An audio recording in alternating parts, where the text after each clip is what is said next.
नमस्कार आप सभी को। आज हम डिस्कस करेंगे शल्य तंत्र का टॉपिक त्रिविध कर्म। नाम से समझ में आ रहा है कि शल्य कर्म जो होते हैं उनको हम 3 अलग अलग स्टेप में या 3 अलग अलग कर्मों के प्रकार में डिवाइड कर सकते हैं। कौन कौन से हैं ये त्रिविध कर्म देखें आगे। त्रिविधम कर्म पूर्व कर्म प्रधान कर्म पश्चात कर्म इति तद व्याधिम प्रति प्रत्युपदेक्ष्यामः।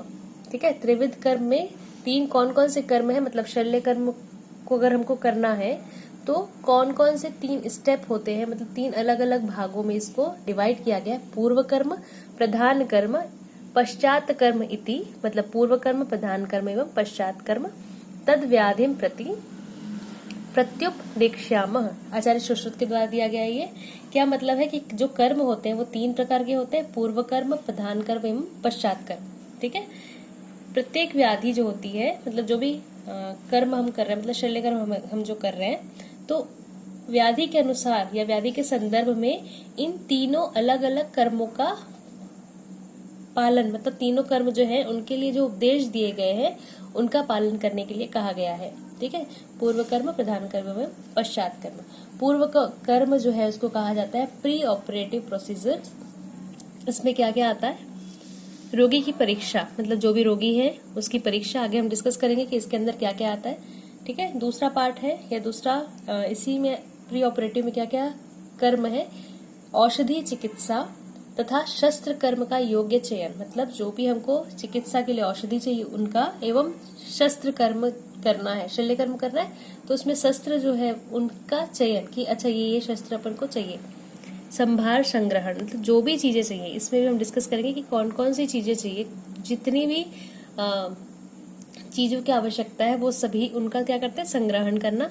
निर्जीवाणुकरण मतलब स्टेरिलाइजेशन। ठीक है, निर्जंतुकरण या फिर निर्जीवाणुकरण या फिर स्टेरिलाइजेशन, मतलब जो भी शस्त्र कर्म करने के लिए हमने सामान लिया है यहाँ पे, है ना, तो उन सभी को क्या करते हैं, स्टेराइल करते हैं। स्टेरिलाइजेशन जो विधि है उसके द्वारा।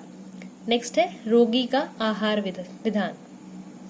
ठीक है, मतलब शस्त्र कर्म से पहले रोगी को खाना खाना चाहिए कि नहीं, कैसा खाना खाना चाहिए। कुछ शस्त्र कर्म ऐसे होते हैं जिनमें रोगी को खाली पेट रखना चाहिए, तो इस प्रकार की जो चीजें हैं वो किसके अंतर्गत देखी जाती है, रोगी का आहार विधान। ठीक है, नेक्स्ट प्री ऑपरेटिव जो प्रोसीजर्स हैं उनको ही थोड़ा डिटेल में देखते हैं। यहाँ पे सबसे पहले रोगी की परीक्षा। रोगी की परीक्षा कैसे करते हैं, पिछली क्लासेस में ये देखा होगा आपने, ये चीज पढ़ी होगी कई बार। षड्विधो ही रोगाणाम विज्ञानोपायः, 6 विधि होती है इसकी, या 6 प्रकार होते हैं। कौन कौन से, किस प्रकार से रोगी की परीक्षा कर सकते हैं। तद्यथा पंचभी श्रोत्रादिभि प्रश्नेन च इति। ठीक है, मतलब 5 जो प्रकार है वो इंद्रियों के द्वारा, श्रोत, नेत्र, नासिका, जिह्वा, त्वचा, और 6वां प्रश्न, है ना। तो ये जो 6 प्रकार है इनके द्वारा अपन क्या करते हैं, रोगी की परीक्षा करते हैं। तो प्रश्न के द्वारा जो भी प्राप्त जानकारी कौन कौन सी होती है, इनके द्वारा तो कौन क्या क्या देख सकते हैं, आंख कैसी है, कान का सुनाई देना या चीजें जो है वो चेक करना, नाक, जिह्वा, त्वचा, ये 5 इंद्रियों के द्वारा। ऊपर जो 6वां है वो है नेक्स्ट प्रश्न। प्रश्न के द्वारा जो प्राप्त जानकारियां हैं वो कौन कौन सी हो सकती है या जनरली होती हैं, जिनके द्वारा अपन को रोगी के बारे में या रोगी के आहार विहार या रोगी की प्रकृति के बारे में अपन को पता चलता है। सॉरी, नेक्स्ट है प्रश्न के द्वारा क्या क्या पूछते हैं अपन, निवास देखते हैं, सामाजिक वातावरण कैसा है, व्यवसाय, जाति, धर्म, सात्म्य, असात्म्यता, इससे पहले किसी प्रकार की व्याधि थी ना, किसी प्रकार की अगर व्याधि है तो उसका इलाज कैसा चल रहा है, शूल वेदना, आहार, निद्रा, कैसा खाना खाते हैं वो, निद्रा कैसे आती है, मलमूत्र की प्रवृत्ति क्या है, दिन में कितनी बार जाते हैं, कैसा मलमूत्र होता है, या मलमूत्र की प्रकृति, व्याधि का काल, कितने समय से इस व्याधि से वो ग्रसित है। ठीक है, तो ये प्रश्न के द्वारा ये सब चीजें आप पूछ सकते हैं रोगी से। हिस्ट्री शीट जो अपन भरते हैं, ठीक है, 3rd ईयर में भी और 4th ईयर में भी, तो प्रश्न वहां पे आपको इन प्रश्नों के बारे में जानकारी है कि अपन रोगी से क्या क्या चीजें पूछ के पता लगाते हैं। नेक्स्ट है चिकित्सा तथा शस्त्र कर्म का चयन। तो यहाँ पे कैसी चिकित्सा देनी है, उसके लिए औषधि कैसी होनी चाहिए, शस्त्र कर्म जो होता है कौन सा शस्त्र कर्म करना है यहाँ पे, है ना, तो उसका चयन करते हैं रोगी की व्याधि को देखते हुए। ठीक है, नेक्स्ट है संभार संग्रहण मतलब यंत्र, शस्त्र, छार, अग्निकर्म अगर करना है तो उसके लिए शलाका, श्रृंग, उसके लिए शलाका, ठीक है, श्रृंग, जलौका, अलाबू, पिच्चू, प्रोत, मतलब जिस भी चीज की जरूरत है यहाँ पे अपन रोगी का जो भी रोग है या फिर कौन सा शस्त्र कर्म करना है वो पता चल गया। अब इसके अनुसार वहां पे जो भी चीज की जरूरत है उनको कलेक्ट करेंगे। तो उस संभार संग्रहण में हम ये देखते हैं कि जिस भी चीज की जरूरत है उसको अपन इकट्ठा कर रहे हैं। पट्टबंध औषधि द्रव्य मतलब अगर बांधना है, पट्टी लगानी, तो मधु, घृत, वसा, पेया, तेल, तर्पण, कषाय, लेपन, पात्र, जो भी चीज चाहिए अपन को यहाँ पे कलेक्ट करेंगे। ये सभी स्वच्छ होने चाहिए और स्टेराइल होने चाहिए, है ना। वैसे ये स्टेराइल वाला पार्ट यहाँ आ जाएगा। अगर स्टेराइल है तो ठीक है, नहीं तो फिर से इसको स्टेरिलाइजेशन किया जाएगा। फिजिकल, केमिकल और गैसेस जो मेथड है स्टेरिलाइजेशन 3 प्रकार से किया जाता है, physical, chemical and gases method में के द्वारा। नेक्स्ट है रोगी का आहार विधान, है ना। शस्त्र कर्म से पूर्व रोगी को लघु आहार देना चाहिए। मूढ़ गर्भ, उदर, अर्श, अश्मरी, भगंदर, मुख रोग, इनमें क्या करते हैं, बिना कुछ खिलाए ही शस्त्र कर्म करना चाहिए।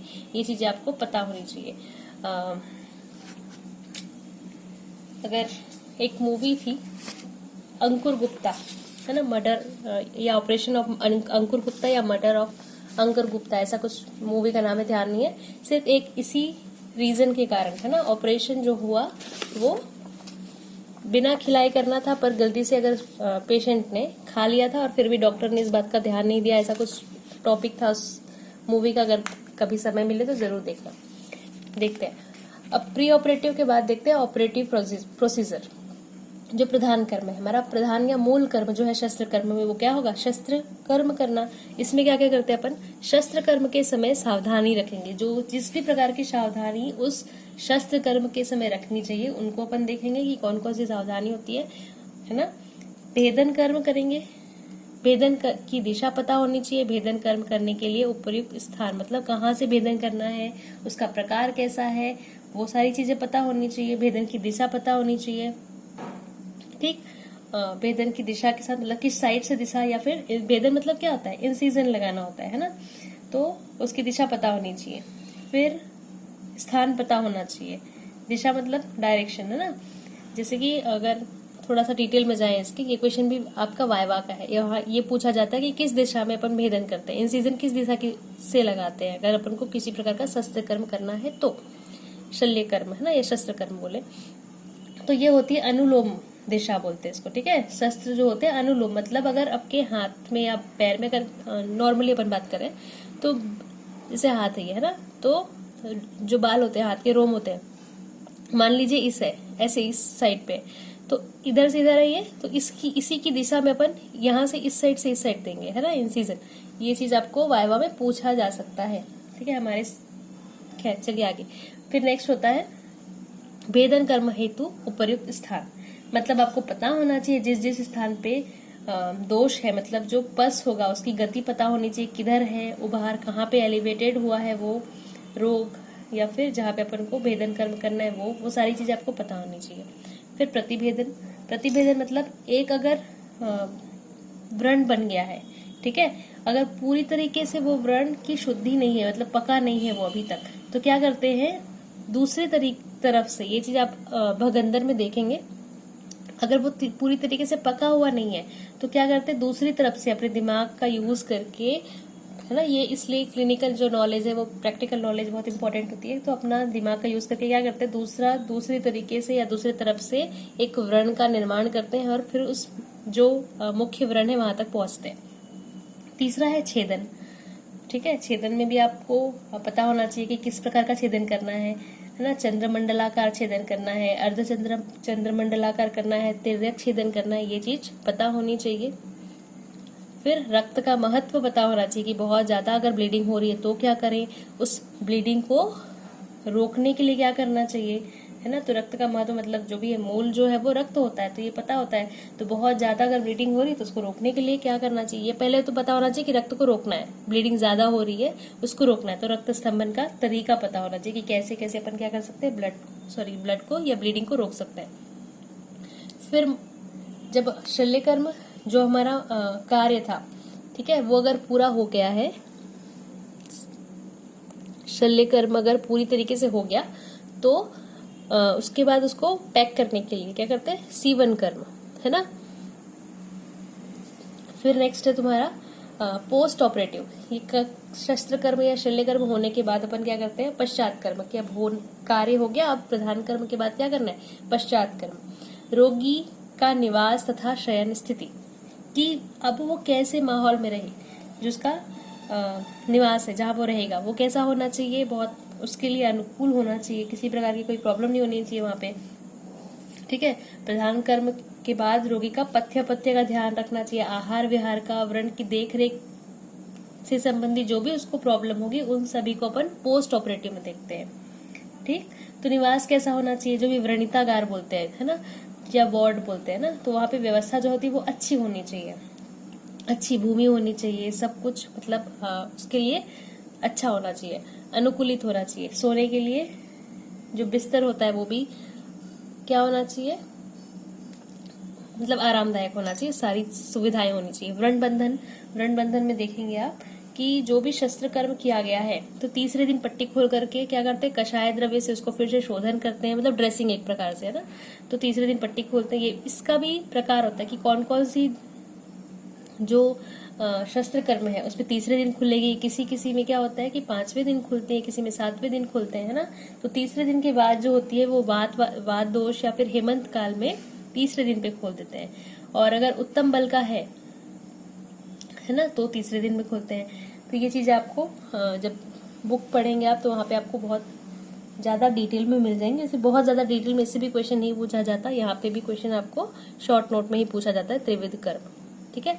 फिर नेक्स्ट है आपका शस्त्र कर्म जनित वेदना शमनोपाय, मतलब जो शस्त्र कर्म हुआ है उससे उसको दर्द तो होगा ही होगा, है ना।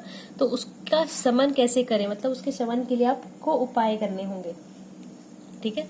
मॉडर्न में तो इसको आप एक टैबलेट दे दें और वहां से आपको ये क्या होगा, दर्द को रोक देने के लिए शमन उपाय करते हैं। लेकिन आयुर्वेद में अगर आप देखें तो बहुत सारे अलग प्रकार है, जो आपकी बुक में दिया हुआ है। यष्टि मधु सिद्ध कोष्ण, मतलब यष्टि मधु से सिद्ध जो होता है उष्ण या सुखाष्ण घृत से सिंचन किया जाता है। व्रण में धूपन कर्म एक प्रकार से स्टेरिलाइजेशन में आप पढ़ेंगे कि किसी प्रकार से इन्फेक्शन ना हो जाए उसमें, तो उसमें क्या करते हैं, समय समय पर धूपन कर्म करते हैं। सरसप नींब पत्र घृत एवं लवण के साथ दिन में 2 बार 10 दिन तक व्रण का क्या करते हैं, धूपन किया जाता है, ठीक है। त्रिविध कर्म में pre operative, operative and post operative जो कर्म है वो हमने डिस्कस कर लिया। नेक्स्ट जो यहाँ पे टॉपिक है वो है व्रणी के लिए निर्देश। व्रणी मतलब जिसका ऑपरेशन या शस्त्र कर्म जिसमें किया गया जिस रोगी के लिए, उसके लिए कुछ निर्देश दिए गए हैं कि अधिक समय तक खड़े नहीं होना चाहिए, मतलब या अधिक समय तक बैठे नहीं रहना चाहिए, दिन में नहीं सोना चाहिए, है ना। तो ये सारी चीजें जो ज्यादा देर तक खड़े रहने से या ज्यादा देर तक बैठने से, मतलब कोई भी एक कर्म अगर होगा कि शक्ति नहीं है और बहुत देर तक खड़ा है या बहुत देर तक बैठा है, तो क्या होगा, अगर स्ट्रांग फील नहीं कर रहा या कैपेबल नहीं है तो ऐसा काम नहीं करे, ठीक है। दिन में सोना नहीं चाहिए। मैथुन हेतु पूर्णतया निषेध, मैथुन आदि कर्म नहीं करने चाहिए। अरिष्ट आसव या सभी प्रकार के जो भी मध्य विकार होते हैं, जैसे कि अरिष्ट आसव या फिर मैरे सिधु सुरा आदि का वर्जन कर देना चाहिए, मतलब ये चीजें उपयोग में नहीं लानी चाहिए। व्रण को दबाना एवं खुजली नहीं करनी चाहिए। पंखे के द्वारा व्रण पर हवा करते रहना चाहिए। Thanks for watching this video. Next video हम डिस्कस करेंगे त्रिविध कर्म। अगर आप देखते हैं तो त्रिविध कर्म भी आपको शॉर्ट नोट में पूछा जाता है, ठीक है। तो बहुत बड़ा टॉपिक नहीं है ये, लेकिन आपको पता होना चाहिए कि त्रिविध कर्म में कौन कौन से, पूर्व कर्म क्या क्या देखते हैं, प्रधान कर्म में क्या देखते हैं और पश्चात कर्म में क्या क्या देखते हैं। नेक्स्ट वीडियो हम डिस्कस करेंगे अष्ट कर्म, ठीक है। जो अष्टविध शस्त्र कर्म होते हैं, सर्जिकल जो प्रोसीजर है, जो 8 अलग अलग कर्म बताए गए हैं उनके बारे में। Thanks for watching this video.